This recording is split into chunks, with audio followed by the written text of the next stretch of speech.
오하! 레고하고 사는 문학화입니다. 오늘은 세계에서 제일 큰 레고 10개를 뽑아보는 시간입니다. 그 전에 뽑는 기준이 있습니다. 기본적으로 부피를 기준으로 랭킹을 정할 건데 너무 오래된 레고는 제외할 겁니다. 안 그러면 스타워즈 레고밖에 없을 거기 때문입니다. 마지막으로 부피만 큰 레고를 제외하기 위해서 브릭스 제한을 뒀습니다. 그렇지 않으면 이 레고처럼 날개만 큰 레고들이 높은 순위를 차지하기 때문이죠. 이 기준에 따라서 선정된 총 10개의 레고를 지금부터 한번 살펴보겠습니다. 10위는 해리포터 시리즈의 두 번째 UCS인 다이애건 앨리입니다. 원래는 1점 차이로 타지마할이 10위였으나 2008년에 출시된 타지마할을 재출시한 것이기 때문에 제외했습니다. 다이애건 앨리는 마법사들의 쇼핑거리입니다. 모듈식 구조로 된 4채의 건물과 해리, 해그리드를 포함한 14명의 미니피규어가 있습니다. 게다가 마법사를 선택하는 지팡이와 파이어볼트, 퀴디치 용품, 사랑의 물약 등 영화 속에서 나온 다양한 물품들이 있습니다. 그리고 위즐리 장난감 가게에는 움직이는 간판이 있는데 그것도 똑같이 표현되어 있습니다. 마지막으로 녹토넬리로 가는 길도 있기 때문에 이후 출시될 세트에 대한 떡밥도 포함되어 있습니다. 9위는 디즈니 캐슬입니다. 역대 캐슬 중에서 가장 높은 높이를 자랑합니다. 브릭수는 4080개이며 미니피규어는 미키, 미니, 도널드 덕, 데이지 덕, 마지막으로 팅커벨까지 총 5명이 들어있습니다. 실제 디즈니 캐슬의 모습을 아주 잘 표현하고 있으며 성의 뒤편에는 디즈니 애니메이션의 다양한 디테일이 들어있습니다. 알라딘 램프와 양탄자, 미녀와 야수에 나온 장미, 백설공주에 나온 마법 거울과 독사가도 있습니다. 그래서 디즈니 팬이라면 꼭 사야 하는 레고 중에 하나죠. 8위는 닌자고 시티 정원입니다.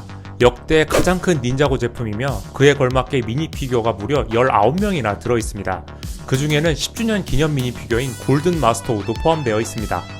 그리고 닌자고 10주년 레고답게 기존에 출시했던 닌자고 레고들이 마이크로 사이즈로 들어있습니다. 게다가 모듈식 구조로 되어 있어서 기존에 출시했던 다른 제품과 함께 전시할 수 있습니다. 7위는 AT-AT입니다. 실제 중형견과 맞먹는 크기라서 강아지라고도 불리며 스타워즈에서 제국군이 타는 워머신입니다. 미니피규어는 비어스 장군과 AT-AT 조종사 스노우 트루퍼가 들어있으며 루크 스카이워커도 들어있기 때문에 AT-AT에 매달리는 장면도 연출할 수 있습니다. 게다가 이 모든 미니피규어가 탑승할 수 있을 정도로 내부 공간이 넓으며 디테일도 상당히 사실적으로 되어 있습니다. 그리고 상단 패널을 제거하고 레버를 돌리면 고개를 움직일 수 있으며 대포 사격 시 반동이 생기는 것도 표현되어 있습니다. 가격은 무려 109,900원이며 역대 레고 제품 중 두 번째로 비싼 세트입니다. 6위는 밀레니엄 팔콘입니다. 현재 가장 비싼 레고 세트입니다. 성인 남자가 겨우 들 정도로 거대한 사이즈이며 귀여운 포그와 마이노까지 합쳐서 총 11개의 미니피규어가 들어있습니다. 상단의 원형 패널을 중심으로 디테일하게 묘사된 외부 패널이 기체를 덮고 있습니다. 이 패널들을 모두 제거하면 내부를 볼 수 있는데 미니피규어의 스케일에 맞게 디테일이 가득 차 있는 것을 볼 수 있습니다.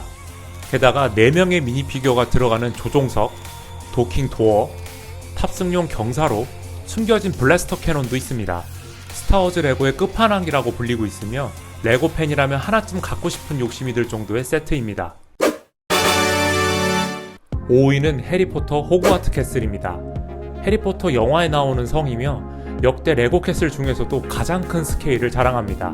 그리고 고드릭 그리핀도르, 헬가 후폴프, 로에나 레번클로, 살라자르 슬리데린까지 총 4명의 호그와트 창립자 미니피규어 4명과 마이크로 스케일의 미니피규어 27명이 들어있습니다. 그 미니피규어를 이용해서 영화 속의 다양한 장면들을 디오라마할 수 있습니다. 게다가 체스, 화장실, 비밀의 방과 같은 핵심적인 장소도 묘사되어 있으며 성 꼭대기에는 헝가리안 혼테일도 붙어 있습니다. 그 중에서 제일 놀라운 디테일은 그레이트 홀에 있는 창문입니다. 빛을 비추면 형형색색으로 빛나는데 그 모습이 너무나도 예쁩니다. 해리포터 팬이라면 누구나 갖고 싶어 할 것 같습니다. 4위는 세계 지도입니다. 노가다의 정점인 레고이며 가장 브릭수가 많은 레고입니다.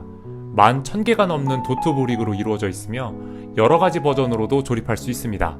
레고 플레이트에 도트를 끼운 후 그 플레이트를 다시 합쳐서 만드는 방식입니다. 완성하면 후크를 이용해 액자처럼 전시할 수 있기 때문에 인테리어로 활용하기 아주 좋습니다. 게다가 전용 사운드 트랙을 연인과 함께 들으며 조립할 수도 있고 다녀온 여행지를 표시할 수도 있습니다. 그렇게 점차 나만의 세계 지도를 만들 수도 있는 레고입니다. 3위는 롤러코스터입니다. 레고 놀이기구 중에 가장 크고 실제로 작동할 수 있도록 정교하게 설계됐습니다.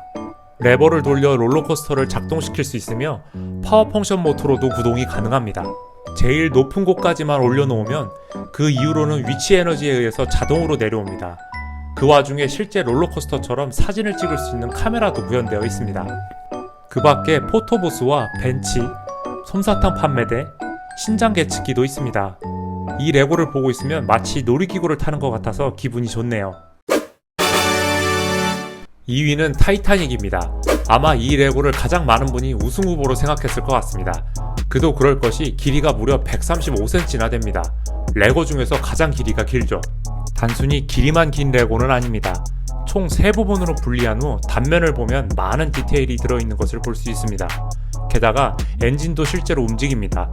손으로 톱니바퀴를 돌리면 피스톤이 움직이면서 뒷부분에 프로펠러도 돌아갑니다. 그리고 배 위쪽에도 디테일이 가득해서 실제 여객선을 위에서 보고 있는 것 같습니다. 거대한 4개의 배기구와 구명보트, 그리고 전시용 명판도 있습니다. 전시할 공간만 있다면 저도 꼭 사고 싶은 레고 중에 하나입니다.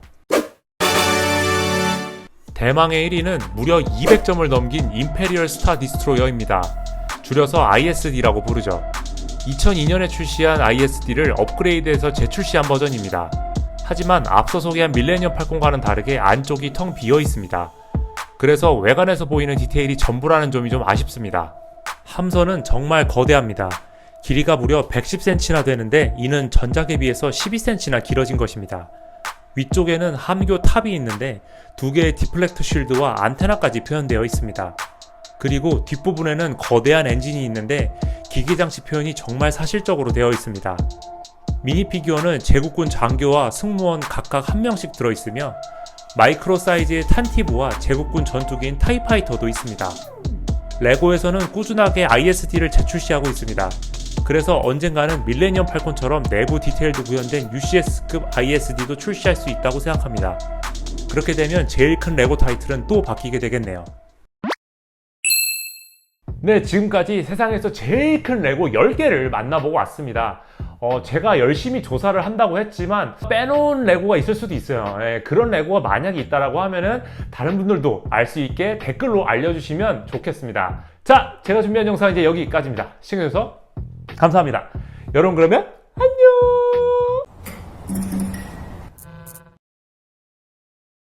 제가 ISD를 가지고 있기 때문에 1등을 하신 소감을 직접 한번 물어보도록 하겠습니다. 지금 이제 제일 큰 레고에 등극을 하셨는데 혹시 소감이 어떠신가요? 아하. 네. 구독과 좋아요 부탁한다고 합니다.